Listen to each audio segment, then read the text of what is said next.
বন্ধুরা, কেমন আছো? আশা করি ভালোই আছো। আর আমিও খুব ভালো আছি। রোজের মতো আজও একটা ডেলি ব্লগ নিয়ে চলে এলাম। আজকে সকালে মা সেদ্ধ ভাত করেছিল, আর মা বললো একটা ডিমটা ভেজে নিতে। তাই জন্য আমি লঙ্কা কুচি আর পেঁয়াজ কুচি দিয়ে চট করে একটা ডিম ভেজে নিলাম গোল করে। ডিমটা আমার ভাজা হয়ে গেছে। এখন আমি ভাতটা ভালো করে গুছিয়ে নিয়ে বসেছি। আর নিয়েছি আলু সেদ্ধ, নিয়েছি ঢেঁড়স সেদ্ধ, নিয়েছি ডিম ভাজা নিয়েছি, আর শসা কুচিয়ে নিয়েছিলাম।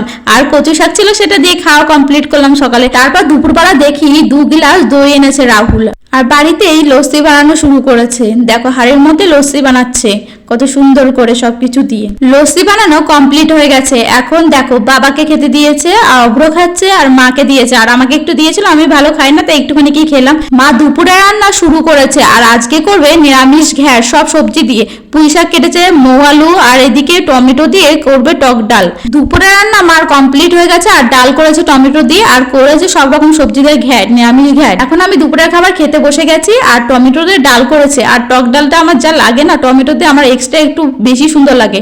এখনকার মতো এইটুকুই। দেখা হচ্ছে পরে ভিডিওতে। Tata, bye bye.